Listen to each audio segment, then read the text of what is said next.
Hello guys, welcome back in this new day lecture number 5। और हम क्या आज पढ़ने वाले हैं न्यू टॉपिक। अमोनिया तो हमारा कंप्लीट हो गया था। अमोनिया पे हमने फिजिकल केमिकल प्रॉपर्टीज बनाने की विधियां, उपयोग, परीक्षण सारे डिस्कस कर लिए थे। आज हम नाइट्रोजन फैमिली में उसी में आगे बढ़ते हुए नाइट्रोजन का तीसरा कंपाउंड, क्योंकि पहला कंपाउंड तो हम पढ़ चुके थे nitrogen dioxide N2 gas, N2 nitrogen gas हमने पढ़ी। नाइट्रोजन का पहला कंपाउंड N2 पढ़ा, दूसरा कंपाउंड अमोनिया पढ़ा। आज तीसरा कंपाउंड पढ़ने वाले हैं जो कि है HNO3 नाइट्रिक अम्ल। ठीक है, आज हम क्या पढ़ने वाले हैं नाइट्रिक अम्ल। बहुत ही इंपॉर्टेंट है, बहुत ही बोर्ड एग्जाम में पूछा जाता है, कॉम्पिटिटिव एग्जाम में भी पूछा जाता है, तो याद रखो नाइट्रिक अम्ल बहुत अच्छे से पढ़ेंगे। चलो तो स्टार्ट करते हैं नाइट्रिक अम्ल। My name is Jitu and you are watching me on Chem Centre. करना है, आज हम स्टार्ट करेंगे नाइट्रिक अम्ल। ठीक है, सो आ जाइए, कॉपी पेन निकाल लीजिए और शुरू हो जाइए। ठीक है, उससे पहले wish you all of happy Makar Sankranti. Okay, चलो शुरू करते हैं। क्या पढ़ने वाले हैं नाइट्रिक अम्ल। नाइट्रिक अम्ल क्या पढ़ने वाले हैं नाइट्रिक अम्ल। क्या पढ़ेंगे नाइट्रिक अम्ल। जोश हाई रहना चाहिए। ठीक है, नाइट्रिक अम्ल मस्त होके पढ़ेंगे नाइट्रिक अम्ल। तो क्या है नाइट्रिक अम्ल, वही काम करेंगे सबसे पहले जो हम करते हैं। सबसे पहले इसका अणुसूत्र ऊपर हेडिंग लगाएंगे बीच में नाइट्रिक अम्ल।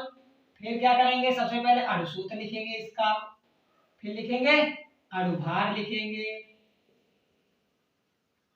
फिर इसका संरचना सूत्र लिखेंगे। ठीक है, अणुसूत्र, अणुभार, संरचना सूत्र। ठीक है, तो ये तीन चीजें तो हम हर बार करते हैं। इसी में अणुसूत्र क्या होता है नाइट्रिक अम्ल का सबको पता है, HNO3 होता है। ठीक है, क्या होता है HNO3 होता है। अणुभार क्या होता है वो देख लो। अणुभार होता है कितना, देखो हाइड्रोजन कितना एक, और ऊपर इसके ऊपर भी कितना होता है एक गुणे एक प्लस नाइट्रोजन कितना एक, नाइट्रोजन के ऊपर 15 प्लस ऑक्सीजन कितने 3, ऑक्सीजन के ऊपर कितना होता है 16। तो इन सबको जोड़ोगे तो एक आएगा, यहाँ से 15 आएगा, यहाँ से 48। तो 48 प्लस 15 प्लस 1, 48 5 53 10 63 1 64। तो इसका कितना आ गया मॉलिक्यूलर वेट अणुभार नाइट्रिक अम्ल का कितना होता है 64। ठीक है, संरचना सूत्र इसका देख लो। नाइट्रोजन, ठीक है, क्या है नाइट्रोजन, नाइट्रोजन से एक O इधर जुड़ा है डबल बॉन्ड से, ऐसे देखो एक डबल बॉन्ड से O ऐसे जुड़ा होता है ऐसे। ठीक है, एक डबल बॉन्ड से O जुड़ा होता है, एक ऑक्सीजन इस इलेक्ट्रोवैलेंट बॉन्ड से जुड़ा होता है, और एक यहाँ पे हाइड्रोजन जुड़ा होता है। ये चीज याद रखना, ये नाइट्रिक अम्ल है। ठीक है, ये क्या है नाइट्रिक अम्ल। इस प्रकार से हमारा स्ट्रक्चर होता है नाइट्रिक अम्ल। HNO3 एक को छूट गया, क्या कहीं पे O छूट गया ना, ये O, हाँ यहाँ पे क्या छूट गया OH, हाँ 3 O है ना। तो ये हो गया हमारा नाइट्रिक अम्ल का स्ट्रक्चर। ये वाला बोर्ड ऐसे लगाना एरो की तरह। ठीक है, मतलब यहाँ से नाइट्रोजन कितने बंध बना सकता है, मैंने आपको पहले बताया था कितने बंध बना सकता है केवल 3, लेकिन इलेक्ट्रॉन इसके पास कितने होते हैं 5। तो 5 इलेक्ट्रॉन है नाइट्रोजन के पास। ठीक है, तो इसने एक इलेक्ट्रॉन से शेयरिंग इधर कर ली, एक इधर गया, 2 इलेक्ट्रॉन से 3 इलेक्ट्रॉन यूज हो गए। और यहाँ पे क्या हुआ, क्योंकि बंध तो ये 3 ही बना सकता है, बंध कितने बना सकता है 3। अब बचे दो, तो 2 इधर इलेक्ट्रॉन चले गए नाइट्रोजन के, एक इधर, तो 3 तो यूज हो गए, क्योंकि ये 3 बंध बना सकता है, तो 3 तो बंध इसने बना लिए, 2 इधर से 2 इससे एक। अब बचे इसके पास कितने इलेक्ट्रॉन 2, और वो दोनों इलेक्ट्रॉनों से इसने देखो एक बंध बनने में 2 इलेक्ट्रॉन लगते हैं, एक ऑक्सीजन का लगा हुआ है एक नाइट्रोजन का। ऐसे ही दो यहाँ पे 2 बंध बने तो 2 ऑक्सीजन के लगेंगे 2 नाइट्रोजन के। लेकिन ये वाला जो बंध बना है इलेक्ट्रोवैलेंट बॉन्ड है, कैसा है कोऑर्डिनेशन बॉन्ड है इलेक्ट्रोवैलेंट बॉन्ड। इसमें क्या होता है, ये जब बंध बनता है तो दोनों इलेक्ट्रॉन किसी एक ही के बनते हैं, मतलब यहाँ पे दोनों इलेक्ट्रॉन नाइट्रोजन के बनते हैं, किसके दोनों इलेक्ट्रॉन नाइट्रोजन, दोनों नाइट्रोजन के इलेक्ट्रॉनों से ये बंध बना है। ठीक है, मतलब नाइट्रोजन ने दोनों इलेक्ट्रॉन अपने ऑक्सीजन को दिए हैं तब ये बंध बना है, तो इसे बोलते हैं इलेक्ट्रोवैलेंट या वैद्युत संयोजी बंध। ठीक है, तो ये है इसकी संरचना। ठीक है, तो अणुसूत्र HNO3, अणुभार 64, और ये है इसका संरचना सूत्र। अब इसकी थोड़ा संक्षिप्त परिचय देख लेते हैं कि भैया इसका संक्षिप्त परिचय थोड़ा इसके बारे में बताइए कुछ। हेडिंग लगाएंगे आप क्या संक्षिप्त परिचय। तो संक्षिप्त परिचय क्या है, संक्षिप्त परिचय ये है नाइट्रिक अम्ल प्राचीन काल से ही अमोनिया का नाइट्रिक अम्ल प्राचीन काल से ही नाइट्रोजन का एक प्रमुख अम्ल है। ठीक है, जिसे पुराने जमाने में एक्वा फोर्टिस नाम से जानते थे। कौन से नाम से एक्वा फोर्टिस। ठीक है, कौन सा नाम हम जो बोल रहे हैं वो लिख लेना। ठीक है, एक्वा फोर्टिस पुराने जमाने में किस नाम से इसको जानते थे एक्वा फोर्टिस।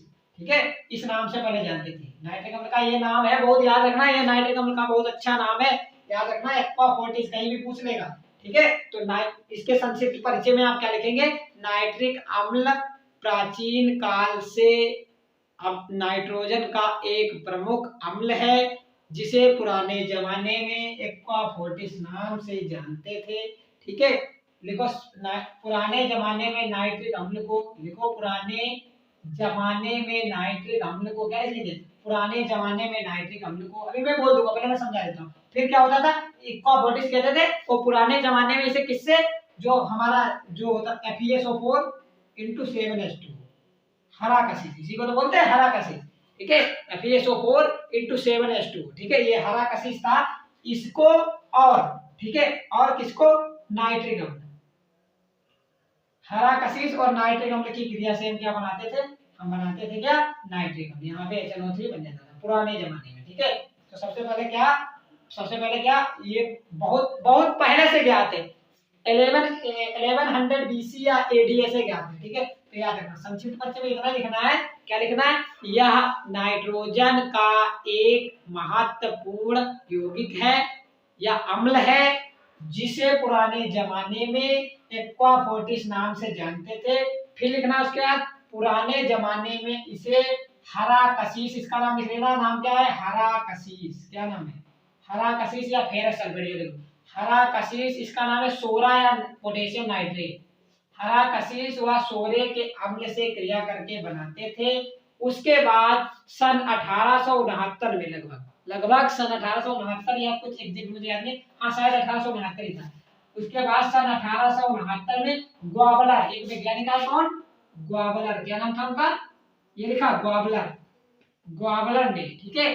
सन 1869 में ग्वाबलर ने इसको किससे बनाया था, KNO3 और H2SO4 से क्रिया करके बनाया था। किसने, ग्वाबलर, जो ग्वाबलर आए उन्होंने बताया कि नाइट्रिक अम्ल आप वैसे ना बनाओ, ऐसे बनाओ, ऐसे भी बन सकता है। तो ग्वाबलर ने सबसे पहले इस विधि से बनाया था। ग्वाबलर ने कैसे बनाया था, सोरा लिया या नाइट्रिक पोटेशियम नाइट्रेट लिया, और उसके बाद क्या किया, इसको H2SO4 से क्रिया कराया तो HNO3 बना और पोटेशियम हाइड्रोजन सल्फेट निकला। ये ग्वाबलर ने 1869 में बना के दिखाया हमको कि इस प्रकार से आप भी नाइट्रिक अम्ल बना सकते हैं। और लैब में आज तक यही विधि यूज करते हैं, प्रयोगशाला विधि में आपको यही विधि अभी पढ़ाऊंगा मैं, यही विधि प्रयोगशाला में भी यूज करते हैं, ठीक है। और पहले कैसे यूज करते थे, तो हरा कशिश होता था, हरा कशिश, उसको सोरे के साथ गर्म कर देते तो HNO3 बन जाता था, ठीक है। ये बात समझ गए। तो ग्वाबलर ने 1869 में आए ग्वाबलर, उन्होंने इस विधि से बता दिया कि ऐसे बना। उसके बाद एक वैज्ञानिक आए केंडविस, कौन वैज्ञानिक आए, केंडविस, ये सारे नाम लिख लेना संक्षिप्त परिचय में, अभी मैं बोल दूंगा किस प्रकार से लिखना। उसके बाद एक वैज्ञानिक आए केंडविस, कौन है, केंडविस, केंडविस ने बताया। उसके बाद जब ये बना लिया इन लोगों ने, तो केंडविस ने बताया कि जो नाइट्रिक अम्ल है HNO3, उसके अंदर नाइट्रोजन होता है, हाइड्रोजन होता है और ऑक्सीजन होता है। तो ये बताया था किसने, केंडविस वैज्ञानिक ने, क्या नाम था उनका, केंडविस, ठीक है। क्योंकि जब कोई नई चीज बनती है तो स्टार्टिंग में हमें उसके बारे में नहीं पता होता है। जैसे कि अमोनिया प्रिस्टलन ने बनाई थी, तो अमोनिया उनको पता थोड़ी था अमोनिया किससे, अमोनिया उन्होंने क्या किया, सीधे बना दी थी अमोनिया, लेकिन उन्हें पता, उन्होंने क्या किया था, अमोनियम क्लोराइड ले लिया था और क्या लिया था, बुझा हुआ चूना ले लिया था, उनके दोनों की क्रिया करा दी थी, तो उसमें से वाष्प निकलने लगी, गैस निकलने लगी। अब प्रिस्टले को पता थोड़ी था कि कौन सी गैस है, बस वो सूंघते रहे, तो उन्होंने उसका नाम क्षारीय वायु रख दिया था। तो इसी प्रकार क्या हुआ, जब इसकी क्रिया कराई गई और ये इसके तो ये नाइट्रिक अम्ल बन गया, तो सबको हम मिला तो गाढ़ा गाढ़ा नाइट्रिक अम्ल मिला। जो भी नाइट्रिक अम्ल मिला उनमें खुशबू इनको आई थोड़ी, तो इन्होंने धीरे धीरे रिसर्च की। उसके बाद ग्वाबलर ने आया, ग्वाबलर ने कहा तुम ऐसे पुराने जमाने में बनाते हो, हम ऐसे भी इसको बना सकते हैं। तो ग्वाबलर ने 1869 में ऐसे बना के दिखाया इस विधि से, जिसे हम प्रयोगशाला विधि भी कहते हैं। आज तक हम इसी विधि से बनाते हैं प्रयोगशाला में। और ये क्या है, फिर उसके बाद जो एक केंडविस वैज्ञानिक आए, केंडविस, उन्होंने कहा भैया जो नाइट्रिक अम्ल है उसके अंदर हाइड्रोजन एक होता है, नाइट्रोजन एक होता है और 3 ऑक्सीजन परमाणु होते हैं। ये बताया किसने, केंडविस ने, ठीक है। तो ये इसका संक्षिप्त परिचय था। तो संक्षिप्त परिचय में आप क्या लिखेंगे, अगर नहीं याद रहता है तो कोई बात नहीं, इतना अणुसूत्र, अणुभार, संरचना सूत्र और सीधे बनाने की विधि, ठीक है। अगर याद रहता है तो आप इसी प्रकार से लिखेंगे, चाहे वो कोई भी विधि पूछे प्रयोगशाला में नाइट्रिक अम्ल बनाने की विधि का वर्णन करो तथा किन्हीं 4 रासायनिक गुणों का वर्णन करो। तो सबसे पहले यही यहाँ पे हेडिंग लगाएंगे नाइट्रिक अम्ल, फिर लिखेंगे अणुसूत्र, फिर लिखेंगे अणुभार, फिर लिखेंगे संरचना सूत्र। अगर संक्षिप्त परिचय आता है तो यहाँ पे लिख देंगे संक्षिप्त परिचय, ठीक है, आता हो तो संक्षिप्त परिचय लिख देंगे। उसके बाद जो विधि है प्रयोगशाला विधि हेडिंग डालेंगे, प्रयोगशाला विधि लिख डालेंगे। उसके बाद फिर आपको कोई विधि नहीं करनी है, फिर भौतिक गुण पता हो तो भौतिक गुण लिख दो, और उसके बाद 4 रिएक्शन रासायनिक गुण की लिख दो, क्योंकि वो तो हमसे मांगेगा ही मांगेगा। या केवल कह रहा है कि प्रयोगशाला विधि लिखो तो केवल प्रयोगशाला विधि लिख दो, तब 2 नंबर में आएगा, तब आपको ये लिखने की जरूरत नहीं है। अगर लिख भी दोगे तो बहुत ही इंप्रेसिव रहोगे, ठीक है, एग्जामिनर की नजर में, क्योंकि वहाँ लाखों कॉपियां होती है और लाखों कॉपियों में आपको अपनी कॉपी यूनिक बनानी है। अगर आप यूनिक बनाओगे तभी आपको अच्छे नंबर मिलेंगे और टॉपर्स की तरह आप भी टॉप कर सकते हो, कर पाओगे, ठीक है, ऐसे ध्यान रखो। चलो ये हो गया इस प्रकार, तो ये हो गया नाइट्रिक एसिड, ठीक है। तो अब क्या हुआ, तो ग्वालियर ने बता दिया। तो ये हमारा संक्षिप्त परिचय लिखोगे किस प्रकार से, एक बार बोल देता हूँ। नाइट्रिक अम्ल नाइट्रोजन का एक प्रमुख अम्ल है जो प्राचीन काल से जाना जाता है। प्राचीन काल में इसे एक्वा फोर्टिस नाम से जानते थे।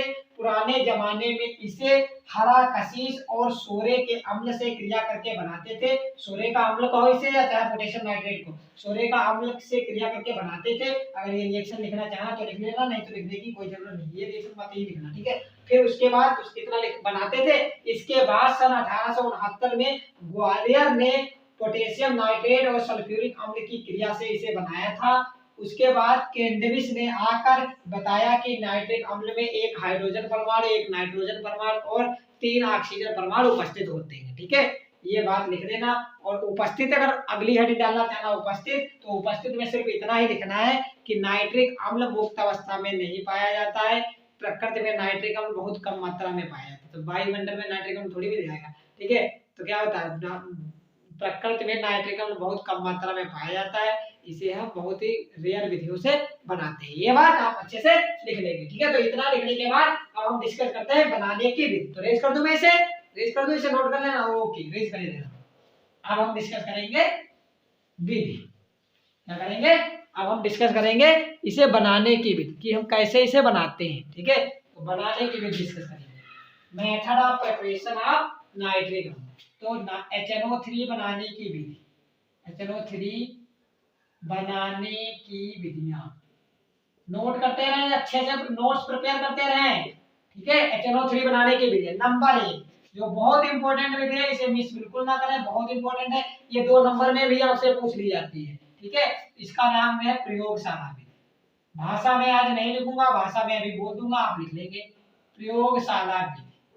क्या नाम है इसका, प्रयोगशाला विधि। तो प्रयोगशाला में कैसे बनाई जाती है, ध्यान से देख लो, कुछ नहीं किया जाता है, जिस विधि से अभी ग्वालियर ने बना के दिखाया था वही विधि ग्वालियर ने बना के दिखाया था। तो KNO3 ले लेते हैं, पोटेशियम नाइट्रेट इसका नाम लिख लो, या चाहे इसका नाम सोरे का अम्ल, दोनों नाम है, पोटेशियम नाइट्रेट, नाइट्रेट। और क्या होता है H2SO4, इसका नाम तो सबको पता है, सांद्र सल्फ्यूरिक अम्ल। कैसा लेते हैं, सांद्र लेते हैं, सल्फ्यूरिक अम्ल, इसका नाम लिख लेना सांद्र सल्फ्यूरिक अम्ल, नीचे लिख लेना सांद्र सल्फ्यूरिक अम्ल। क्या करते हैं, इसकी क्रिया कराते हैं, हीट कर देते हैं इसको। तो यहाँ से देखो HNO3 हमें पता है बनेगा क्या, बनेगा तो नाइट्रिक अम्ल बना रहा है, तो पहले लिख लो HNO3 बन गया। अब जो जो बचा है वो देख लो, यहाँ से एक है तो यहाँ से एक NO3 निकल गया, यहाँ से ऐसे समझ लो, यहाँ से एक H गया, यहाँ से एक NO3 गया, और बचा क्या KHSO4, तो KHSO4, ठीक है। तो ये बन गया, ठीक है, ये मैंने आपको समझाने के लिए बना दिया, आप बनाना चाहो तो बनाओ, ना बनाना चाहो तो ना बनाओ। यहाँ से H2SO4 का एक H निकल गया और NO3 के साथ जुड़ के HNO3, ये बन गया हमारा नाइट्रिक अम्ल, जो हमें बनाना था नाइट्रिक एसिड, ठीक है, ये बन गया। और ये पोटेशियम हाइड्रोजन सल्फेट, क्या नाम है, पोटेशियम हाइड्रोजन सल्फेट, नीचे लिखना ना, इतना ध्यान रखना। तो ये बन गया, और ये हमारा क्या था, सोरा बोलते हैं इसे, या पोटेशियम नाइट्रेट और H2SO4 सांद्र सल्फ्यूरिक अम्ल। जब हम इनको हीट करेंगे तो हमारा नाइट्रिक अम्ल बन जाता है। इसी विधि से ग्वालियर ने बनाया था। आज तक हम जब भी लैब में बनाते हैं प्रयोगशाला में, तो इसी विधि से हम नाइट्रिक अम्ल का निर्माण करते हैं, ठीक है। तो ये थी प्रयोगशाला में। अब जो जो किया है वो लिख दो यहाँ पे, भाषा में जो जो लिया है, भाषा में क्या लिखेंगे, प्रयोगशाला में जब पोटेशियम नाइट्रेट और सांद्र सल्फ्यूरिक अम्ल को गर्म करते हैं तो नाइट्रिक अम्ल व पोटेशियम हाइड्रोजन सल्फेट बनता है। बस इतनी बात लिख देंगे, ठीक है। तो ये हो गई हमारी प्रयोगशाला विधि, ठीक है। तो ये हो गई प्रयोगशाला विधि। तो यहाँ पे क्या लिखेंगे, सुन लो ध्यान से, जब पोटेशियम नाइट्रेट और जब पोटेशियम, या ऐसे लिख लें, जब पोटेशियम नाइट्रेट को सांद्र सल्फ्यूरिक अम्ल के साथ उच्च ताप पर गर्म करते हैं तो तो नाइट्रिक अम्ल प्राप्त होता है। या ऐसा लिख लेंगे, प्रयोगशाला में नाइट्रिक अम्ल पोटेशियम नाइट्रेट और H2SO4 के मिश्रण को गर्म करके बनाया जाता है। ठीक है, बस इतना आपको यहाँ पे लिख देना है। तो फिर उसके बाद ये रिएक्शन लिख देंगे और उसके बाद जो क्वेश्चन पूछा जाता है वो किस प्रकार से आता है सुन लो। तो ये तो हो गई प्रयोगशाला में भी। अब उसके बाद हम अभी और आगे विधियां देखेंगे, औद्योगिक विधियां, और भी बहुत विधियां हैं इसको बनाने की। तो ये तो एक विधि थी, प्रयोगशाला भी बहुत इंपॉर्टेंट है। और ये क्वेश्चन पूछा कैसे जाता है, ऐसे तो पूछा जाता है प्रयोगशाला, ये तो पूरा लॉन्ग में पूछेगा तो आपसे ऐसे पूछेगा, प्रयोगशाला में नाइट्रिक अम्ल बनाने की विधि का सचित्र वर्णन करो तथा किन्हीं 4 रासायनिक गुणों का वर्णन करो। और ऐसे 2 नंबर में कैसे पूछा जाता है, इस प्रकार से पूछा जाता है, क्या होता है जब, ऐसे बहुत पूछा जाता है, ये क्वेश्चन याद रखना बहुत इंपॉर्टेंट है। क्या होता है जब पोटेशियम नाइट्रेट को शांत सल्फ्यूरिक अम्ल के साथ गर्म करते हैं। ठीक है, ये क्वेश्चन लिख लेना आगे, बहुत क्वेश्चन पूछा जाता है, इसे कहीं साइड में लिख लेना, या याद रखना। ऐसे क्वेश्चन पूछा जाता है हर बार, कम से कम 2011, 13, 14, 15, 16, 17, 18 इसी प्रकार से आया है क्वेश्चन, बहुत बार आता है क्वेश्चन। ठीक है, तो अगर आप मान लो उसने अमोनिया पूछ लिया आपसे कि 7 नंबर में पूछ लिया, प्रयोगशाला में अमोनिया गैस बनाने की विधि का सचित्र वर्णन करो या हैबर विधि द्वारा, तो पक्का ये वाला इस रूप में आएगा, 2 नंबर में आएगा जरूर, ऐसे ध्यान रखना। तो क्या होता है जब पोटेशियम नाइट्रेट को शांत H2SO4 के साथ गर्म करते हैं, तो बस यही रिएक्शन आपको लिखनी है, केवल रासायनिक समीकरण पूछता है। तो क्या यही तो पोटेशियम नाइट्रेट है, इसको शांत H2SO4 के साथ गर्म किया तो क्या बनता है, नाइट्रिक अम्ल। तो आपको आंसर में क्या लिख देंगे, जब पोटेशियम नाइट्रेट को शांत सल्फ्यूरिक अम्ल के साथ गर्म करते हैं तो नाइट्रिक अम्ल बनता है, बस यहाँ पे आंसर में आप लिख देंगे। ठीक है, तो ये था हमारा प्रयोगशाला में। अब हम देखेंगे कि इसका चित्र किस प्रकार से बनाएंगे और विधि किस प्रकार से इसका सेटअप होता है लैब में, क्या क्या चीजें इंस्ट्रूमेंट चाहिए हमें इसे बनाने के लिए। ठीक है, और किस प्रकार से बनाते हैं तो वो हम चित्र में देखेंगे, फिर उसकी विधि लिखेंगे। ठीक है, तब तक इसे नोट कर लो, फिर हम मूव करते हैं, इसका चित्र कैसे बना के आएंगे वो देखते हैं। तो अच्छे से बोर्ड एग्जाम में आपको ये सब लिख पाए, ताकि तो मैं अच्छे से आपको नोट्स भी यहाँ पे बनवा रहा हूँ, प्रोवाइड कर रहा हूँ, आप अच्छे से कॉपी पेन लेके बैठिए और साथ में चीजें नोट करते रहिए, और वीडियो पॉज करके उससे नोट कर लीजिए, जहां पे मैं बोलूं कि यहाँ नोट कर लो अब आप इसे अच्छे से नोट कर लो। अब हम देखते हैं किस प्रकार से चित्र बना के आएंगे, नोट करो फिर आगे बढ़े। हाँ, तो हमने डिस्कस किया कि जो प्रयोगशाला में नाइट्रिक एसिड है वो कैसे बनाया जाता है। अब हम उसका चित्र देखेंगे कि किस प्रकार से उसका चित्र बनाते हैं।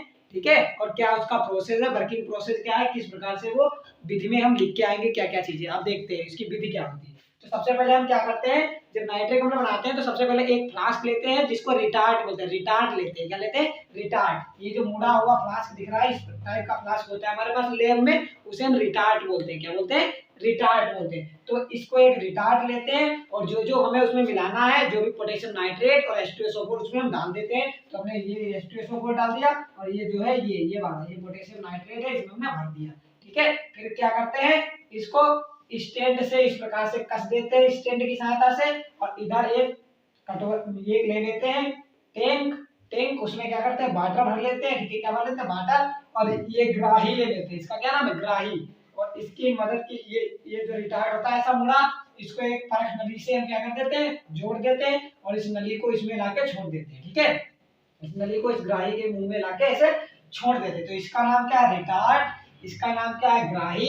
ये कोई टैंक है, इसमें वाटर भरा है, और इसका ये बर्नर है, इसकी सहायता से हम गर्म करेंगे धीरे धीरे, तब हमारी क्रिया होगी। तो ये है बर्नर। ठीक है, तो इतनी चीजें हैं, अब बस जो जो किया है वो बातें यहाँ पे लिख देनी है। क्या किया है, सबसे पहले हम एक रिटार्ट लेते हैं, रिटार्ट में क्या H2SO4 और KNO3 डाल देते हैं, पोटेशियम नाइट्रेट और H2SO4 का मिश्रण डाल देते हैं। फिर इस बर्नर की मदद से धीरे धीरे गर्म करते हैं। तो धीरे धीरे गर्म करने पर नाइट्रिक अम्ल की वाष्प बनती है गैस रूप में। नाइट्रिक अम्ल किस रूप में बनेगा, भाप बन के यहाँ से गैस रूप में उड़ने लगेगा नाइट्रिक अम्ल की वाष्प बनती है, जो धीरे धीरे धीरे धीरे जाकर ग्राही में एकत्र हो जाती है। ग्राही में क्योंकि पानी रखा है, तो ग्राही में पानी से द्रवित होकर ये वाष्प द्रव रूप में बदल जाती है, जिसे हम ग्राही से बाद में प्राप्त कर लेते हैं। ठीक है, जल में रखी ग्राही से द्रवित हो जाता है नाइट्रिक अम्ल, और उसे बाद में प्राप्त कर लेंगे। बस इतनी भाषा लिखनी है। तो क्या लिखेंगे, सबसे पहले क्या लिखेंगे, समझ लो, इसकी भाषा में बोल रहा हूँ, भाषा लिख लो सभी लोग। क्या लिखेंगे, लिखेंगे एक रिटार्ट में समान मात्रा में H2SO4 तथा पोटेशियम नाइट्रेट का मिश्रण लेकर, ठीक है, H2SO4 तथा पोटेशियम नाइट्रेट का मिश्रण लेकर फ्लास्क को या रिटार्ट को धीरे धीरे गर्म करते हैं। ठीक है, ऐसे लिख सकते हो, क्या ऐसे लिख लोगे, एक रिटार्ट में HNO3, H2SO4 और KNO3, इसका नाम समझ। एक रिटार्ट में सल्फ्यूरिक अम्ल तथा KNO3 पोटेशियम नाइट्रेट का मिश्रण लेकर इसे जल में रखी ग्राही से जोड़ देते हैं। जब रिटार्ट को धीरे धीरे बर्नर की मदद से गर्म करते हैं तो नाइट्रिक अम्ल की वाष्प बनने लगती है, जो जल में रखी ग्राही द्वारा द्रवित होकर एकत्र हो जाती है। ठीक है, बन गया। इतनी भाषा लिखनी है, लिख लोगे? क्या लिखना है सुन लो फिर से एक बार ध्यान से और लिखते रहो साथ में। क्या लिखेंगे? एक रिटार्ट में समान मात्रा में KNO3 पोटेशियम नाइट्रेट तथा सल्फ्यूरिक अम्ल का मिश्रण लेकर इस रिटार्ट को जल में रखी ग्राही से जोड़ देते हैं। जब फ्लास्क को या रिटार्ट को धीरे धीरे गर्म करते हैं तो नाइट्रिक अम्ल की वाष्प बनने लगती है, जो जल में रखी ग्राही द्वारा द्रवित होकर उसी ग्राही में एकत्र हो जाती है, जिसे हम बाद में आसानी से निकाल लेते हैं और हमें नाइट्रिक अम्ल प्राप्त हो जाता है। ठीक है, तो ये चीज हमें लिखनी है, इतनी बात लिखनी है और ये चित्र बना देना बस। अगर जो आपने यहाँ पे किया है वो भाषा में लिख लेना, वो भाषा नहीं पढ़ता है, बस ये चीज देख लेगा, रिएक्शन देख लेगा। ठीक है, लेकिन इससे रिलेटेड भाषा यही है। और क्या भाषा, जो तुमने काम किया है वही बात यहाँ लिख दो। हमने क्या किया, एक रिटार्ट लिया, उसमें KNO3 डाल दिया, H2SO4 डाल दिया, उसका सेटअप इस प्रकार कर दिया, फिर क्या कर धीरे धीरे हीट कर दिया, तो धीरे धीरे यहाँ पे रिएक्शन होगी इन दोनों की। रिएक्शन होगा जब गर्म करेंगे तो धीरे धीरे यहाँ पे नाइट्रिक अम्ल की वाष्प निकलेगी यहाँ से, ये वाष्प धीरे धीरे उड़ के यहाँ आने लगी, यहाँ आने लगी। अब चूंकि यहाँ पे जल रखा है तो वाष्प ठंडी हो जाएगी और द्रव रूप में इसमें भर जाएगा। ये जो नाइट्रिक अम्ल की यहाँ से वाष्प निकली थी वो द्रवित रूप में इस ग्राही में एकत्र हो जाएगी। ये जो यहाँ पे हमारा क्या है, HNO3, क्या है HNO3, ये बन गया नाइट्रिक अम्ल। ठीक है, तो इस प्रकार से आपको ये विधि लिख के आनी है और फिर लास्ट में ये वाली रिएक्शन लिख देना जैसे हमने बनाया है। ठीक है, तो हमने क्या किया, पोटेशियम नाइट्रेट और H2SO4 को गर्म किया तो ये पोटेशियम हाइड्रोजन सल्फेट बन गया और नाइट्रिक अम्ल बन गया। तो ये विधि थी और चित्र का नाम जरूर, कैप्शन जरूर लिखेंगे। चित्र का नाम क्या है, नाइट्रिक अम्ल बनाने की प्रयोगशाला विधि। ठीक है, प्रयोगशाला विधि। और नामांकन इसका जरूर कर दो, जो चीजें इसके अंदर, ये वाला हमने मान लो पोटेशियम नाइट्रेट डाल दिया, ये जो भरा है H2SO4 भर दिया, इसका नाम क्या है, इसका इस इंस्ट्रूमेंट का क्या नाम है, रिटार्ट, तो इसका नाम रिटार्ट लिख दो। इसको लिखना चाहो ये क्या, स्टैंड है। ठीक है, ये क्या है, बर्नर, तो बर्नर लिख दिया। ये क्या है, ग्राही है, ये कोई कंटेनर है, इसमें जो भरा है वो चीजें हम आप लिख देंगे। तो इस प्रकार से ये हमारी हो गई प्रयोगशाला में नाइट्रिक अम्ल बनाने की विधि। तो नाइट्रिक अम्ल प्रयोगशाला में इस प्रकार से हम बनाते हैं। ठीक है, इतनी बात समझ में आई? ये इस प्रकार से बनाते हैं प्रयोगशाला में नाइट्रिक अम्ल। तो इसे नोट करो, फिर हम आगे देखते हैं। ठीक है, इसे नोट करो, फिर हम नाइट्रिक अम्ल के बारे में आगे देखते हैं। कुछ चीजें नोट करो जल्दी, फिर आगे बढ़े, नोट कर लो। हाँ, तो हमने देख लिया कि प्रयोगशाला में नाइट्रिक अम्ल किस प्रकार बनाते हैं। तो ये प्रयोगशाला में नाइट्रिक अम्ल बनाने की अगर विधि आए या क्वेश्चन पूछे, प्रयोगशाला में नाइट्रिक अम्ल बनाने की विधि का सचित्र वर्णन करो तथा इनकी कोई 4 रिएक्शन लिखो, ये आएगा। तो अभी इसकी फिजिकल और केमिकल प्रॉपर्टीज आगे करेंगे, क्योंकि हमारे पास टोटल 3 यहाँ पे विधियां हैं इंपॉर्टेंट। तीनों विधियां बहुत ही पूछी जाती है, हर बार बोर्ड एग्जाम में कूट के पूछी जाती है। कैसे पूछी जाती है? पहली विधि है कि नाइट्रिक अम्ल बनाने की प्रयोगशाला विधि का सचित्र वर्णन करो। ये 60 में भी पूछ लेता है, 2 नंबर में केवल कह देता है रिएक्शन बता दो। क्या होता है जब पोटेशियम नाइट्रेट को शांत सल्फ्यूरिक अम्ल के साथ गर्म करते हैं, इस प्रकार से बहुत पूछा जाता है। ठीक है, तो ये हो गई, हमने चित्र भी उसका देख लिया था प्रयोगशाला विधि का। अब जो हमारी 2 विधियां और है वो बहुत ही इंपॉर्टेंट है, वो हर बार बोर्ड एग्जाम में पूछी जाती है। एक, अब हम जो ये तो कौन सी थी प्रयोगशाला में, अगर लैब में आपको बनाना हो नाइट्रिक अम्ल तो किस प्रकार से बनाएंगे, पोटेशियम नाइट्रेट ले लेंगे, H2SO4 ले लेंगे, जो इंस्ट्रूमेंट था उस पर सेट कर लेंगे और हीट कर लेंगे धीरे धीरे, तो हमारा नाइट्रिक अम्ल बन जाएगा। अब जो हम पढ़ने वाले हैं वो औद्योगिक विधियां पढ़ने वाले, जिस प्रकार हमने अमोनिया की औद्योगिक विधियां देखी थी, तो इसी प्रकार हम क्या देखेंगे, नाइट्रिक अम्ल बनाने की औद्योगिक विधि। तो औद्योगिक विधियां क्या होती हैं वो मैं आपको डिस्कस कर चुका हूँ क्या होती है। अगर हमें अमोनिया की पैदावार करके उसका बिजनेस करना है, जैसे तो हमने बढ़ाई थी हैबर विधि द्वारा अमोनिया, तो अमोनिया अगर आपको बिजनेस करना है अमोनिया का तो हम हैबर विधि से बनाते हैं, क्योंकि हैबर विधि से अमोनिया क्या होती है, ज्यादा बनती है। तो इसी प्रकार अगर आपको नाइट्रिक अम्ल बनाना है, बनाकर उसका व्यापार करना है, अच्छा प्रोडक्शन चाहते हैं कि ज्यादा से ज्यादा नाइट्रिक अम्ल बना पाए, तो हम औद्योगिक विधियां, मतलब उद्योग जो नाइट्रिक अम्ल बेचते हैं, तो जो उद्योग करते हैं नाइट्रिक अम्ल का, वो किस प्रकार से नाइट्रिक अम्ल बनाते हैं वो कहलाएंगी औद्योगिक विधियां। औद्योगिक विधियां बहुत अच्छी होती हैं और औद्योगिक विधियों में हमारे पास 2 विधियां हैं। ठीक है, कितनी, 2 विधियां हैं। और औद्योगिक विधियों का फायदा ये होता है, कम खर्चा होता है, ज्यादा चर्चा होता है। ठीक है, मतलब हमारा जो भी आइटम हमें बनाना है वो ज्यादा बन भी जाता है और खर्चा भी उसमें कम होता है। और अगर प्रयोगशाला विधि की हम बात करोगे तो वहां पे हमें बहुत रेन टेम करना पड़ेगा, ठीक है, बहुत सारी चीजें लेनी पड़ेगी और अच्छा उतना अप्रोप्रिएट बन भी नहीं पाता है, नाइट्रिक अम्ल अशुद्ध बन पाता है, ठीक है। तो हम क्या करें, उद्योग जब करते हैं, अगर हम उद्योग करना चाहें नाइट्रिक अम्ल का तो हमें दो विधियां पढ़नी होती है, दो प्रकार से हम उद्योग करते हैं। एक पहले जमाने में उद्योग किया करते थे, ठीक है, और आजकल एक मॉडर्न विधि है जिसका हम उपयोग करते हैं नाइट्रिक अम्ल बनाने में। पहली विधि है जिसे पुरानी विधि कहते हैं, बर्कलैंड और आइड विधि, क्या बोलते हैं, बर्कलैंड आइड विधि, ठीक है, बर्कलैंड और आइड की विधि, या इसे आर्क विधि भी कहते हैं या पुरानी विधि भी कहते हैं, ठीक है।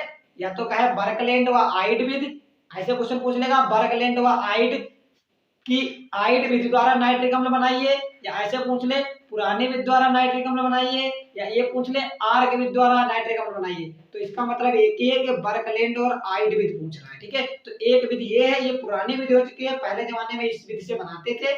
और दूसरी विधि है ओस्टवाल्ड विधि। ओस्टवाल्ड विधि तो बहुत ही इंपॉर्टेंट है, वेरी वेरी इंपॉर्टेंट है, और दोनों ही इजी है, ज्यादा टफ नहीं है, जैसे कि टफ होने ही नहीं दूंगा मैं। चलो अब स्टार्ट करते हैं पहली वाली विधि, ठीक है। तो पहले हम हेडिंग यहाँ पे डाल देंगे औद्योगिक विधियां, ठीक है। HNO3 बनाने की, HNO3 मतलब नाइट्रिक अम्ल बनाने की कैसी विधियां, औद्योगिक विधियां, इंडस्ट्रियल मेथड, औद्योगिक विधियां। तो पहले हेडिंग लगाएंगे नाइट्रिक अम्ल बनाने की औद्योगिक विधियां, ठीक है। और आगे लिख लेंगे औद्योगिक विधियां दो हैं, ठीक है, औद्योगिक विधियां दो है, या ऐसे लिख लेंगे नाइट्रिक अम्ल बनाने की औद्योगिक विधियां दो है, विधियां दो है, ठीक है। कितनी है नाइट्रिक अम्ल बनाने की औद्योगिक विधियां दो। नंबर एक है बर्कलैंड व, या और कहो आइड विधि, ठीक है, नाम याद रखना, बर्कलैंड व आइड विधि, इसी को आर्क विधि भी कहते हैं, क्या कहते हैं, आर्क विधि या पुरानी विधि भी इसी को कहते हैं, ठीक है, आर्क विधि या पुरानी विधि, तीनों नाम है, नाम याद रखना, किसी भी नाम से पूछ लेगा, ठीक है। जैसे अमोनिया का हेबर विधि वाला का दूसरा नाम क्या था, जर्मन विधि, तो ऐसे याद रखना इनके भी तीनों नाम। और दूसरी विधि हमारी है, उसका एक ही नाम है, ओस्टवाल्ड विधि। क्या नाम है, ओस्टवाल्ड विधि। ये आपको तो जो नाइट्रिक अम्ल बनाने की जो तीनों विधियां, प्रयोगशाला भी कूट कूट के पूछी जाती है एग्जाम में, ये बर्कलैंड और आइड भी पूछी जाती है, और ओस्टवाल्ड तो पूछी जाती है, ठीक है। तो आपको इन तीनों विधियों को अच्छे से लर्न कर लेना, अच्छे से पढ़ना है। ओस्टवाल्ड कुछ करना नहीं है, मैं इतनी इजी वे से आपको समझाऊंगा, आपको खुद समझ में आ जाएगा। आपको बस करना इतना है कि जब भी आप मेरा वीडियो देखते हैं तो कॉपी पे लेके बैठे, साथ में चीजें नोट करते जाएं और अच्छे से नोट्स प्रिपेयर करते जाएं, और एग्जाम के टाइम और रोज का रोज आप रिवीजन करें, और एग्जाम के टाइम बस आसानी से एक बार सब पलट के खोल के देख के चले जाओ, ठीक है। एग्जाम आपका अच्छा होगा पोस्ट बाद, ठीक है।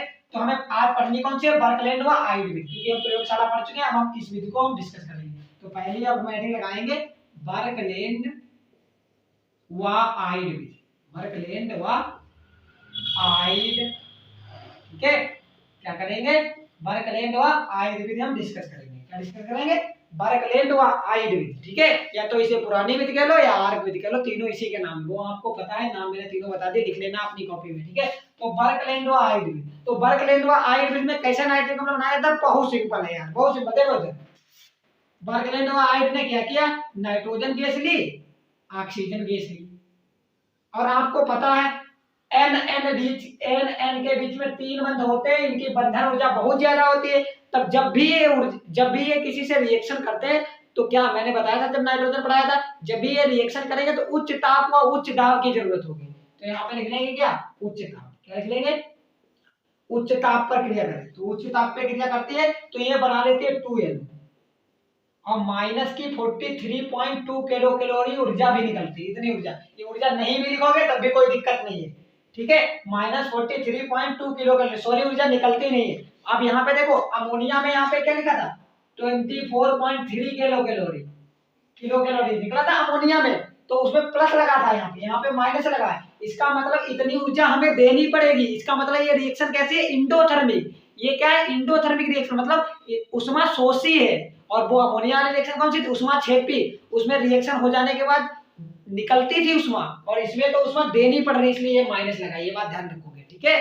तो ये क्या है, इंडोथर्मिक रिएक्शन है, या एक उष्मा शोषी रिएक्शन है, और अमोनिया वाली कौन सी थी, उष्मा क्षेपी, याद रखना, इसलिए माइनस। तो इतनी ऊर्जा हमें देनी पड़ती है 43.2 किलो कैलोरी, बहुत ऊर्जा उष्मा खर्च हो जाती है इसमें, ठीक ठीक है। और किस रूप में उसमें देते हैं, विद्युत के रूप में। किस रूप में देते हैं, विद्युत के रूप में। अभी पढ़ेंगे क्योंकि ये विद्युत आर्क भट्टी में कराया जाता है, इसलिए इसे आर्क विधि कहते हैं। अभी समझेंगे आगे जब इसका चित्र देखेंगे। तो क्या किया, नाइट्रोजन लिया, ऑक्सीजन लिया और उच्च ताप पर गर्म किया तो क्या बन गया 2NO। और इतनी ऊर्जा हमें देनी पड़ी, ये निकली नहीं है, देनी पड़ी ऊर्जा। तो इसे नहीं भी लिखोगे तब भी कोई दिक्कत नहीं, इतना लिख लो। ये क्या बन गया, ये है नाइट्रोजन गैस, नाम लिख लेना नीचे। ये है ऑक्सीजन गैस और ये क्या बन गया, नाइट्रिक। क्या बन गया, नाइट्रिक ऑक्साइड। क्या है, नाइट्रिक ऑक्साइड। नाइट्रस नहीं बोलेंगे, नाइट्रिक।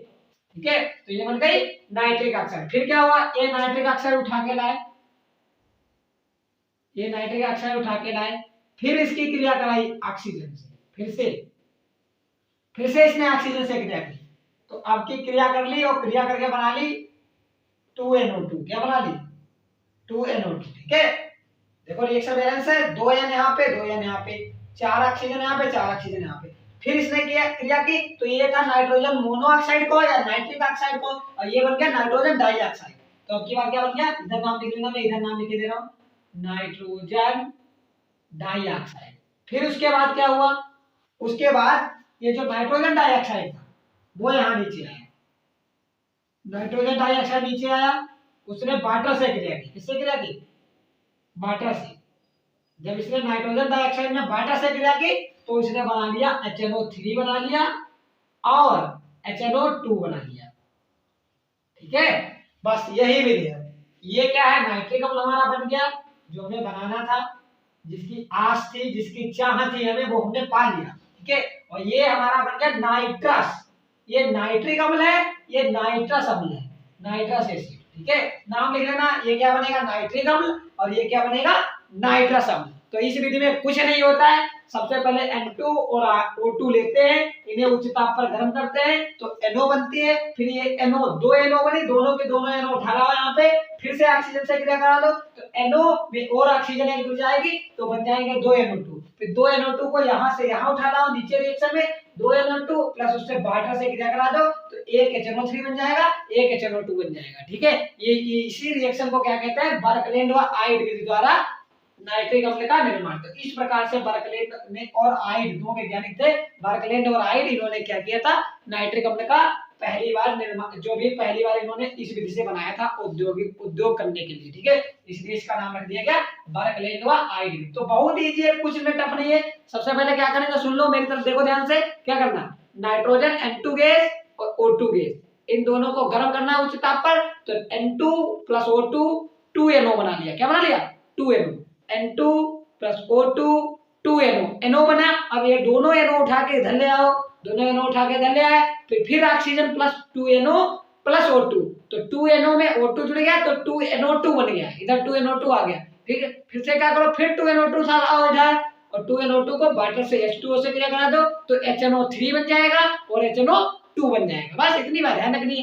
एक बन गया नाइट्रिक अम्ल HNO3 और HNO2 है जो वो बन गया नाइट्रस अम्ल। ठीक है, दोनों बातें क्लियर। तो ये विधि थी हमारी बर्कलैंड व आइड विधि। ठीक है, तो ये बर्कलैंड व आइड, इसे थोड़ा नोट करो, फिर मैं इसकी ये नोट क्या पहले मैं बता देता हूं, लिखूंगा, लिखोगे क्या आप लोग, उसके बाद बताते हैं। ठीक है, उसके बाद ये नोट करना। तो पहले क्या लिखोगे ये समझ लो, लिखेंगे क्या, यही हेडिंग डालेंगे बर्कलैंड व आइड विधि नाइट्रिक अम्ल बनाने की। तो सबसे पहले क्या लिखेंगे, देखो जो जो किया है वही काम लिख देंगे। तो क्या लिखेंगे, जब नाइट्रोजन और ऑक्साइड को जब नाइट्रोजन और ऑक्सीजन को उच्च ताप पर गर्म करते हैं तो नाइट्रिक ऑक्साइड बनती है। ठीक है, पहले नंबर में क्या लिखेंगे, जब नाइट्रोजन और ऑक्सीजन को उच्च ताप पर गर्म करते हैं तो नाइट्रिक ऑक्साइड बनती है। इतना लिख जाए, जब नाइट्रिक ऑक्साइड बनती है तो ये रिएक्शन लिख देना नीचे। ठीक है, क्या लिख देंगे, ये रिएक्शन लिख देना, नाइट्रिक ऑक्साइड बनती है। फिर ये वाली पहली वाली रिएक्शन लिख देना। फिर उसके बाद इस रिएक्शन के नीचे से फिर से भाषा लिखेंगे, फिर लिखेंगे, फिर इस नाइट्रिक ऑक्साइड को ऑक्सीजन से क्रिया कराते हैं तो नाइट्रोजन डाइऑक्साइड बनती है। ठीक है, फिर ये वाली रिएक्शन लिख देना, नाइट्रोजन डाइऑक्साइड बनती है तो ये वाली रिएक्शन लिख देना। फिर उसके बाद फिर उसके नीचे से भाषा लिखेंगे, इस नाइट्रोजन डाइऑक्साइड को वाटर से जल अपघटित कराते हैं तो नाइट्रिक अम्ल और नाइट्रस अम्ल बनते हैं। ठीक है, तो इस प्रकार से लिखना है। क्या लिखना है, एक बार फिर से समझ लो, फिर से बोले दे रहा हूं, ध्यान से सुन लो, इसी प्रकार से लिख के आना, इसी प्रकार से लिखना। ठीक है, सबसे पहले ये हेडिंग लगाएंगे बर्कलैंड व आइड विधि। तो सबसे पहले क्या लिखेंगे, जब नाइट्रोजन व ऑक्सीजन को उच्च ताप पर गर्म करते हैं तो नाइट्रिक ऑक्साइड बनती है। फिर ये पहले वाले रिएक्शन लिख देंगे, इतना लिखने के बाद फिर इस रिएक्शन के नीचे से लिखेंगे भाषा। फिर इस नाइट्रिक ऑक्साइड को ऑक्सीजन से फिर से क्रिया कराते हैं तो नाइट्रोजन डाइऑक्साइड बनती है, ठीक है। फिर ये वाली दूसरी वाली रिएक्शन लिख देना। फिर उसके नीचे नंबर 3 पे, फिर नंबर 3 पे मतलब नंबर 3 पे क्या, उसके नीचे से क्या लिखेंगे, फिर इस नाइट्रोजन डाइऑक्साइड को वाटर से क्रिया कराते हैं तो नाइट्रिक ऑक्साइड नाइट्रिक अम्ल तथा नाइट्रस अम्ल बनते हैं, ठीक है। क्या बनते हैं, नाइट्रिक अम्ल और नाइट्रस अम्ल बनते हैं। फिर ये इस प्रकार से आप लिख के आएंगे, ठीक है। तो इस प्रकार से आप लिख लोगे, समझ गए, इस प्रकार से लिखना, समझ गए, ठीक है। तो ये थी हमारी बर्कलैंड व आइडविल। अब हम देखते हैं इसका चित्र, किस प्रकार से आप इसका चित्र बना के आएंगे और इसकी विधि में क्या लिख के आएंगे, ठीक है। क्योंकि क्वेश्चन तो यही आता है, बर्कलैंड व आइडविल मतलब नाइट्रिक अम्ल बनाने की बर्कलैंड व आइडविल का सचित्र वर्णन करो, ठीक है। तो यही भी, और क्यों 4 गुण पूछेगा, रासायनिक गुण, तो रासायनिक गुण तो आपको आगे मिलेंगे, नेक्स्ट वीडियो लेक्चर में मिलेंगे, क्योंकि ये वीडियो लेक्चर बहुत ही लेंथी हो जाएगा। तो इसमें हम 2 विधियां डिस्कस कर लेंगे प्रयोगशाला में बनाने की, और ये अगले जो वीडियो लेक्चर होगा उसमें हम पोस्टमार्ट विधि द्वारा नाइट्रिक अम्ल बनाएंगे, और उसी में हम इसके फिजिकल प्रॉपर्टीज, केमिकल प्रॉपर्टी, भौतिक गुण, रासायनिक गुण, परीक्षण और यूजेज जो भी उपयोग है सारे नेक्स्ट वीडियो लेक्चर में कवर करेंगे, ठीक है। तो इतना नोट करो, फिर आगे बढ़े, नोट करो, फिर देखते हैं किस प्रकार से इसका चित्र बना के आएंगे। नोट कर लो, फिर देखते हैं चित्र किस प्रकार से बनाएंगे, नोट करो। हाँ, तो हमने समझा कि जो बर्कलैंड व आइडविल द्वारा नाइट्रिक अम्ल किस प्रकार से बनाते हैं। अब हम देखते हैं कि उसका चित्र किस प्रकार से होता है और इसकी विधि में क्या आप लिखेंगे, ठीक है। तो हमने देखा कि बर्कलैंड और आइडविल में हम क्या क्या करते थे, नाइट्रोजन गैस लेते थे, ऑक्सीजन गैस लेते थे, ये दोनों उच्च ताप पर क्रिया करते हैं तो NO बन जाती थी 2NO, फिर ये 2NO उठा लाते थे वहां से और इसकी फिर ऑक्सीजन से क्रिया कराते थे तो 2NO2 बनता था। फिर जो 2NO2 बना है उसको फिर उठा लाते थे, उसका जल से क्रिया करा देते थे तो HNO3 बन जाता था और HNO2 बन जाता था, ठीक है। ये जो विधि होती है, इस विधि से हम क्या करते हैं, लगभग 1000 डिग्री सेंटीग्रेड टेम्परेचर होता है, इसलिए हमने उच्च ताप लिख दिया था वहां पे। और इस विधि से 30% सांद्रता का जो हमारा नाइट्रिक अम्ल मिलता है, खूब अच्छा नहीं मिलता है, मतलब प्योर नहीं नाइट्रिक अम्ल मिलता है, फिर भी 30% सांद्रता होती है, इतना सांद्र में नाइट्रिक अम्ल प्राप्त होता है। तो देखते हैं किस प्रकार से आप चित्र बना के आएंगे और इसकी विधि में आप क्या लिख के आते हैं, चलो देखते हैं। तो ये है नाइट्रिक अम्ल बनाने की बर्कलैंड आइडविल या विद्युत आर्क विधि या पुरानी विधि। ये चित्र है इसका, इसमें क्या क्या कौन चीजें हैं वो मैं पहले आपको बता देता हूँ, फिर समझाता हूँ कि किस प्रकार से आप विधि लिखेंगे, ठीक है। तो हमारे पास क्या होता है, फैक्ट्रियों में या इंडस्ट्रियल में हम कैसे बनाते हैं, जो इंडस्ट्री होती है बड़ी बड़ी उनमें कैसे बनाते हैं जनोत्री, हमारे पास एक भट्टी होती है जिसका नाम होता है विद्युत आर्क भट्टी, ठीक है। ये भट्टी होती है, कौन सी भट्टी होती है, विद्युत आर्क भट्टी। क्या नाम है इसका, विद्युत आर्क भट्टी। इस विद्युत आर्क भट्टी में क्या होते हैं, ये 2 चुंबक लगे होते हैं, ये एक चुंबक लगा होता है, ये कॉपर के इलेक्ट्रोड लगे होते हैं। इन इलेक्ट्रोडों की सहायता से हम क्या करते हैं, ये लाइट से चलती है, विद्युत भट्टी कैसे चलती है, ये वाली लाइट से चलती है, इसलिए विद्युत भट्टी बोलते हैं, विद्युत आर्क भट्टी। इनकी सहायता से हम विद्युत धारा देते हैं, मतलब किसी भी बड़े मतलब बैटरी या इलेक्ट्रिक करंट वाले सोर्स से ये जुड़े होंगे, जहां से करंट इसको मिल सके उससे ये जुड़े होती है। और ये इतनी हीट हो जाती है, जब इसे हम करंट, जिस प्रकार से हीटर हीट हो जाता है ना, उसी प्रकार से जब हम इसे करंट देते हैं तो ये इतनी हीट हो जाती है, लगभग इसका टेम्परेचर 1000 डिग्री सेंटीग्रेड हो जाता है। कितना, 1000 degree centigrade. It is a very big temperature, it is a very large temperature. 1000 degree centigrade इतना टेम्परेचर होता है, 1000 डिग्री सेंटीग्रेड, ठीक है, बहुत हार्ड हो जाती है, ठीक है। तो हम क्या करते हैं, और ये हमारे पास बाउलर लगा है, या इसे कंप्रेसर बोल रहे हैं या संपीड़क बोल रहे हैं, इसकी सहायता से हम क्या करते हैं, सॉरी ये बाउलर नहीं, इसके कंप्रेसर है, क्या कंप्रेसर, ध्यान रखें क्या कंप्रेसर है। इसकी सहायता से हम क्या करते हैं, इसकी मदद से जो हम नाइट्रोजन और ऑक्सीजन है वो इसके अंदर भेज देते हैं, वायु का मिश्रण या वायु कह लो, नाइट्रोजन और ऑक्सीजन का मिश्रण इसके अंदर भेज देते हैं, इसकी मदद से, कंप्रेसर की मदद से इस विद्युत आर्क भट्टी में भेज देते हैं, ठीक है। इस विद्युत आर्क भट्टी में हम धीरे धीरे क्या करते हैं, ये मिश्रण जो हमारा है नाइट्रोजन और ऑक्सीजन का, वो हम इसमें भेज देते हैं। जब हम इसमें भेजते हैं और इसको कॉपर इलेक्ट्रोड मतलब लाइट से चला देते हैं, मतलब जो भी हमारी इलेक्ट्रिसिटी इसमें फ्लो कर देते हैं, तो विद्युत आर्क भट्टी ऑन हो जाती है और गर्म हो जाती है विद्युत आर्क भट्टी। तो विद्युत आर्क भट्टी जब गर्म होती है और इसमें नाइट्रोजन और ऑक्सीजन गैस आती है तो ये एक दूसरे से क्रिया कर लेती है और इसी भट्टी में क्या बना लेती है, NO का निर्माण कर लेती है। तो N2 + O2 मिलकर 2NO इसी वाले कंटेनर में बनाएगी। इस विद्युत आर्क भट्टी में क्या बना लेती है, NO बना लेती है, ठीक है। क्या बना लेती है, NO बना लेती है। अब ये बन गई NO, जो यहाँ पे बन जाएगी वो धीरे धीरे उड़ के यहाँ से यहाँ आ जाएगी, यहाँ से यहाँ आ जाएगी, यहाँ से जब यहाँ आती है तो क्या होता है, ये शीतलक है, शीतलक का मतलब कूलर, कूलर मतलब ये ठंडा कर देगा। यहाँ से जो गैस निकलेगी, क्योंकि इसका टेम्परेचर इतना ज्यादा होगा, जो NO गैस निकलेगी यहाँ से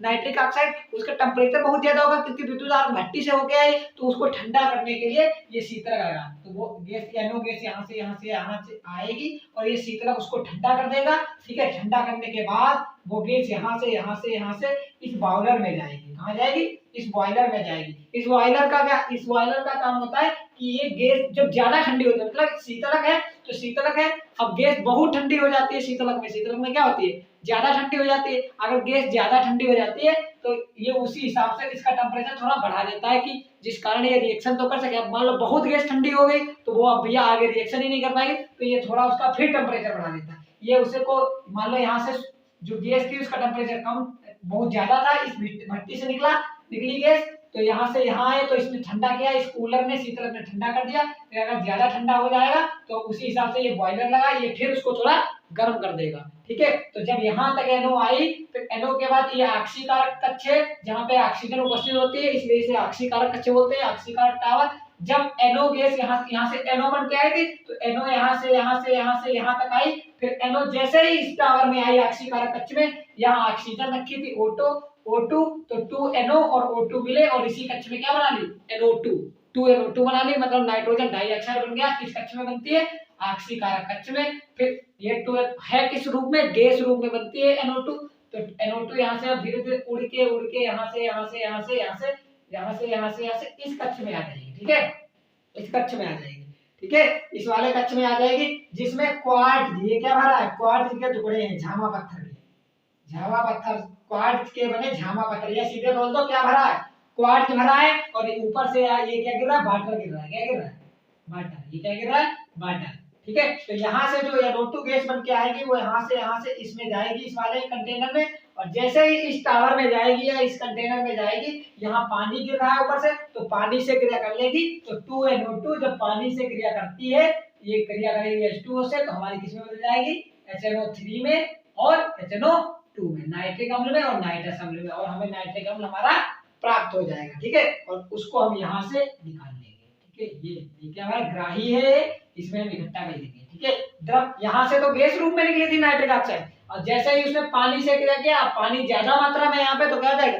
वो द्रव बन जाएगा। ये झामा पत्थर के टुकड़े क्या काम करते हैं? झामा पत्थर के टुकड़े ये काम करते हैं, मान लो यहाँ से कोई भी जो NO2 हमारी गैस आई है, क्योंकि कोई भी चीज प्योर तो होती नहीं, तो NO2 गैस आई है, तो थोड़ी बहुत ऑक्सीजन भी हो सकता है इसमें आई हो, थोड़ी बहुत NO भी आई हो, तो क्या करता है ये झामा पत्थर के टुकड़े, जो भी धूल मिट्टी के 1-2 कण आ जाते हैं यहाँ से इस भट्टी से, उनको क्या करते हैं झामा पत्थर अपने में अरझा लेते हैं, क्या कर लेते हैं? अपने ऊपर अधिशोषित कर लेते हैं, अधिशोषण कर लेते हैं उनका। ठीक है, एब्जॉर्प्शन कर लेते हैं। ठीक है, तो क्या होता है, ये झामा पत्थर अशुद्धियों को रोक लेते हैं, और जो भी NO, मान यहाँ पे जो जितनी नाइट्रिक अम्ल बन गया उतना बन गया, अगर जो NO बचती है वो NO यहाँ से निकल जाती है, और यहाँ से हम क्या करते हैं? वाटर डालते हैं। तो ये बातें हैं इस प्रकार से। तो सबसे पहले हम क्या करते हैं? विधि में क्या क्या लिखा है समझ लो ध्यान से। सबसे पहले क्या लिखेंगे?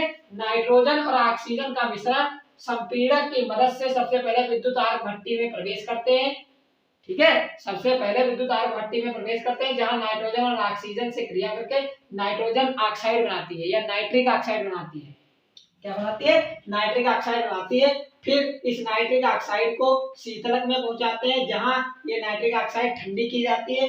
फिर इस शीतलक के बाद नाइट्रिक ऑक्साइड को बॉयलर से होकर गुजारते हैं, जहां बॉयलर द्वारा इसका थोड़ा टेम्परेचर तापमान और बढ़ाया जाता है। उसके बाद इस नाइट्रिक ऑक्साइड गैस ऑक्सीकारक कक्ष में पहुंचती है, जहां ये ऑक्सीजन से क्रिया करके नाइट्रोजन डाइऑक्साइड में बदल जाती है। फिर ये नाइट्रोजन डाइऑक्साइड क्वार्ट्ज से भरे एक टावर में पहुंचती है, जहां ऊपर से जल टपकता रहता है, या जल से क्रिया करके नाइट्रिक अम्ल बनाती है, जिसे हम ग्राही की मदद से बाहर निकाल लेते हैं। ठीक है, जिससे हम ग्राही की मदद से बाहर निकाल लेते हैं। बस इतनी बातें हमको लिखनी है। तो इस विधि में आपको यही लिखना है। क्या लिखना है मैं एक बार फिर से बता देता हूँ, एक बार फिर से सुन लो। क्या क्या क्या लिख के आना है? तो विधि ये हेडिंग डालेंगे और फिर लिखेंगे। क्या लिखेंगे?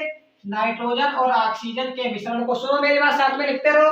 नाइट्रोजन और ऑक्सीजन के मिश्रण को संपीड़क की मदद से सबसे पहले विद्युत आर्क भट्टी में प्रवेश कराते हैं, जहां यह लगभग 1100 डिग्री 1000 डिग्री सेंटीग्रेड ऐसे लिखेंगे, नाइट्रोजन और ऑक्सीजन के मिश्रण को विद्युत आर्क भट्टी में भेजते हैं या प्रवेश कराते हैं, जहां या ताप की उपस्थिति में 1000 डिग्री सेंटीग्रेड पर NO में बदल जाती है। NO मतलब नाइट्रिक ऑक्साइड में बदल जाती है। फिर यह नाइट्रिक ऑक्साइड गैस शीतलक से होकर गुजरती है, जो इसमें उपस्थित टेम्परेचर को कम कर देता है, मतलब जो गैस यहाँ से नाइट्रिक ऑक्साइड निकल रही थी उसको ठंडा कर देता है। फिर ये ठंडी नाइट्रिक ऑक्साइड गैस बॉयलर से होकर गुजरती है, जिसमें जो क्या कर देती है उसका जो बॉयलर है लगा है वो उसका टेम्परेचर बढ़ा देगा। जो ठंडी गैस यहाँ से नाइट्रिक ऑक्साइड निकलती है वो बॉयलर से होकर गुजरने पर थोड़ी गर्म हो जाती है। उसके बाद ये गैस ऑक्सीकारक टावर में पहुंचती है, जहां यह ऑक्सीजन से क्रिया करके 2NO2 मतलब नाइट्रोजन डाइऑक्साइड बना लेती है। उसके बाद नाइट्रोजन डाइऑक्साइड गैस क्वाड से भरे एक टावर में पहुंचती है, जहां ऊपर से जल टपकता रहता है। इस जल से क्रिया करके नाइट्रोजन डाइऑक्साइड गैस इस जल से क्रिया करके नाइट्रिक अम्ल और नाइट्रस अम्ल बनाती है। ठीक है, तो इस प्रकार से ये बात हम यहाँ पे लिख के आएंगे। आई होप अब आपको अच्छे से समझ में आ गया होगा। सबसे पहले क्या करेंगे, नाइट्रोजन और ऑक्सीजन का मिश्रण लेंगे और उसको संपीड़क की मदद से विद्युत आर्क भट्टी में डाल देंगे। कहाँ डाल देंगे, विद्युत आर्क भट्टी में डाल देंगे, जिसका टेम्परेचर लगभग 1000 डिग्री सेंटीग्रेड होता है। वहां ये वाली जो N2 डाली है हमने, ये वाला O2 जो डाला है, वो दोनों आपस में खिचड़ी पकाएंगे, क्रिया करेंगे तो 2NO बन जाएगा। क्या बन जाएगा, 2NO मतलब नाइट्रिक ऑक्साइड वहां पे हमारी बन गई। क्या बन गई, नाइट्रिक ऑक्साइड बन गई। उसके बाद नाइट्रिक ऑक्साइड कहाँ जाएगी, ऊपर उड़ेगी गैस रूप में, और उड़ते उड़ते कहाँ, कूलर में पहुंच जाएगी, शीतलक में। अब ये यहाँ से विद्युत आर्क भट्टी का टेम्परेचर बहुत ज्यादा था, 1000 डिग्री सेंटीग्रेड, तो क्या करेगी, ये जो कूलर में जैसे पहुंचेगा तो कूलर इसे ठंडा कर देगा, कहेगा गैस तुम बहुत गर्म हो, तुमको ठंडा कर देते हैं थोड़ा। तो इसने क्या किया, थोड़ा इसको ठंडा कर दिया। अब ये ठंडा होकर जब नीचे आएगी गैस, धीरे धीरे नीचे आने लगेगी, तो ये बॉयलर पड़ता है, बॉयलर से होकर गुजरती है। अगर हम देखते हैं कि गैस बहुत ठंडी है, क्रिया नहीं कर पा रही है, तो बॉयलर की मदद से उसका टेम्परेचर थोड़ा और बढ़ा लेते हैं, थोड़ा इसको गर्म कर लेते हैं। फिर बॉयलर से होती हुई ऑक्सीकारक कक्ष में आती है, जहां ऑक्सीजन उपस्थित होती है। यहाँ जो NO आई थी विद्युत आर्क भट्टी से, वो ऑक्सीजन से फिर से क्रिया करती है, तो 2NO + O2, और इसी कक्ष में NO2 का निर्माण कर लेती है। फिर ये नाइट्रोजन डाइऑक्साइड जो NO2 बन गई है, ये उड़ते उड़ते उड़ते उड़ते कहाँ पहुंच जाती है, एक ऐसे टावर में पहुंच जाती है जहाँ क्वार्ट्ज से भीगे झावा पत्थर के टुकड़े या क्वार्ट्ज रखा होता है। क्या रखा होता है, क्वार्ट्ज रखा होता है। क्वार्ट्ज के छोटे छोटे टुकड़े भरे होते हैं, ये टुकड़े भरे हैं क्वार्ट्ज के, और ऊपर से इसमें इस कक्ष में पानी गिरता रहता है, चलता रहता है पानी, और जिससे ये जो नाइट्रोजन डाइऑक्साइड गैस बनी थी वो पानी से क्रिया करके हमारे नाइट्रिक अम्ल का निर्माण कर लेते हैं। ठीक है, नाइट्रिक अम्ल का निर्माण कर लेता है। ठीक है, तो इस प्रकार से, और फिर इतना लिखने के बाद आप वही सारी रिएक्शन लिख लेंगे। कौन कौन सी रिएक्शन, पहली नंबर एक रिएक्शन विध लिखने के बाद, फिर उसके विध लिखने के बाद उसके नीचे पहले ये रिएक्शन लिखेंगे। कौन सी, पहले N2 लिया, फिर O2 लिया, रिवर्स में, तो 2NO बना। फिर क्या किया, फिर हमने क्या किया, 2NO उठाया, यही वाली NO उठा रहा है, फिर इसकी ऑक्सीजन से क्रिया करा ली, तो NO था, ये NO2 बन गई। फिर इस NO2 को उठा के ले आए, मैं कॉपर इलेक्ट्रोड डिटेल लिख देता हूँ, ये है कॉपर इलेक्ट्रोड, लिख लेना क्या है, कॉपर इलेक्ट्रोड। ठीक है, तो 2NO2 बन गया। फिर ये 2NO2 उठा के लाए, इसने यहाँ पे जाके वाटर से क्रिया की H2O से, तो हमारा बन गया HNO3 मतलब नाइट्रिक अम्ल और नाइट्रस अम्ल। क्या बन गया, नाइट्रिक अम्ल और नाइट्रस, HNO3 और HNO2। HNO3 क्या है, नाइट्रिक अम्ल, HNO2 क्या है, नाइट्रस अम्ल। ठीक है, तो ये बन गया। ये रिएक्शन लिखेंगे, विधि वाली भाषा लिखने के बाद विधि में जो जो बोला मैंने वो लिख लेंगे। उसके बाद ये तीनों रिएक्शन लिखेंगे नीचे, उसके बाद ये चित्र बनाएंगे, और जो जो चीजें उनका नाम मैंने लिख दिया, ये चुंबक लगे हैं, इन सबका नाम आप लिख देंगे, ऐसे चित्र बना देंगे, और चित्र का कैप्शन लिख देंगे। चित्र क्या है, HNO3 मतलब नाइट्रिक अम्ल बनाने की विद्युत आर्क विधि या बर्कलैंड आयत विधि या पुरानी विधि। ठीक है, इस विधि में क्या होता है कि जब हम भट्टी ये चालू करते हैं तो हमें बहुत विद्युत ऊष्मा देनी पड़ती है, 1000 डिग्री सेंटीग्रेड टेम्परेचर, मतलब विद्युत ऊर्जा बहुत देनी पड़ती है। ठीक है, मतलब लाइट, हमारी जो लाइट एनर्जी है, जो हमारी इलेक्ट्रिसिटी है, बिजली क्या है, बिजली जो है इलेक्ट्रिसिटी, वो हमारी बहुत फूक जाती है, इसमें बहुत खर्च हो जाती है, बहुत खर्च हो जाती है। ठीक है, इसलिए हम इस विधि का उपयोग कम करते हैं। ठीक है, मान लो अब हमें बनाना है नाइट्रिक अम्ल, इतनी हमने इलेक्ट्रिसिटी इसमें जरूरत पड़ रही है कि भैया बिजली का बिल वैसे ही बहुत आ रहा है, और इतनी हम अगर इसको देंगे तो भैया बिजली का बिल तो बिल्कुल कहते क्या कर देगा, हमारे तो मत्थाबाजी कर देगा। ऐसा समझ लो बिजली का बिल इतना आएगा, बहुत ज्यादा आएगा, क्योंकि इसमें बहुत बिजली खर्च होती है। इसलिए हम क्या करते हैं, इस विधि का उपयोग अब नहीं करते हैं। और इस विधि में क्या, इस विधि से केवल 30% सांद्रता का नाइट्रिक अम्ल बनता था। तो इस विधि को ये पुराने जमाने में यूज करते थे। अब कौन सी विधि हम यूज करते हैं, अब हम विधि करते हैं ओस्टवाल्ड विधि, जिसमें इतना झंझट भी नहीं होता है, आसानी से नाइट्रिक अम्ल बन जाता है। तो अगर आजकल के जमाने में आपको उद्योग करना है तो नाइट्रिक अम्ल बनाने के आप ओस्टवाल्ड विधि, जैसे ओस्टवाल्ड ने नाइट्रिक अम्ल बनाया था उस प्रकार से आप बनाकर खूब बेचो आराम से, तो बहुत अच्छा रहेगा। लेकिन इस विधि से आप बर्बाद हो जाओगे, बिजली का बिल ही नहीं चुका पाओगे, ठीक है।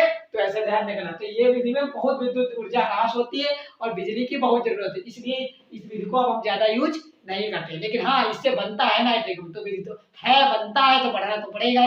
और ये पूछी भी जाती है पुराने विधि, old is gold, you know, old is gold, ठीक है। ओल्ड हमेशा गोल्ड रहता है, तो ओल्ड चीजों को आप मिस नहीं कर सकते, छोड़ नहीं सकते, क्योंकि जब तक आपकी जड़ मजबूत नहीं होगी तब तक उस पर कुछ नहीं बनाया जा सकता, उसका वृक्ष अच्छा नहीं होगा। तो इसलिए ओल्ड इज ऑलवेज गोल्ड, हमेशा ओल्ड हमेशा गोल्ड ही रहता है। तो ये हमारी विधि है, याद रखना। इसी प्रकार से मिलती, अगर ये आपको विधि याद है तो ओस्टवाल्ड वाली भी आप कर लोगे, क्योंकि इससे मिलती जुलती ही वो भी विधि है, ठीक है।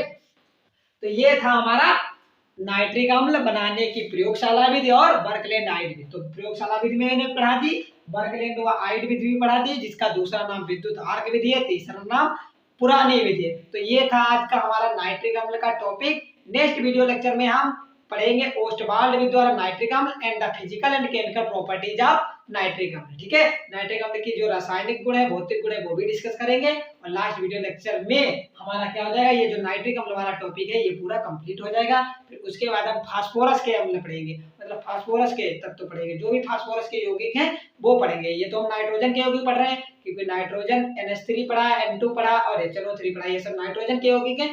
नेक्स्ट, और इसके बाद जब हमारा ये खत्म हो जाएगा HNO3, नेक्स्ट के बाद नेक्स्ट वीडियो तब क्या करेंगे, फिर हम फास्फोरस के यौगिक स्टार्ट करेंगे, ठीक है। वहां फास्फेट वगैरह PCl3 PCl5 बाकी चीजें हमें पढ़नी है। तो ये था, तब तक इसे नोट कर लो, तब तक के लिए पढ़ाई करते रहिए। ऑल द वेरी बेस्ट, अच्छे से नोट कर लो, इसे अच्छे से चित्र बना के बोर्ड एग्जाम में आना है और टॉप करना है सभी को, ठीक है। चलो नोट कर लो इसे अच्छे से। Okay, all the very best guys, good night, bye bye, take care, okay.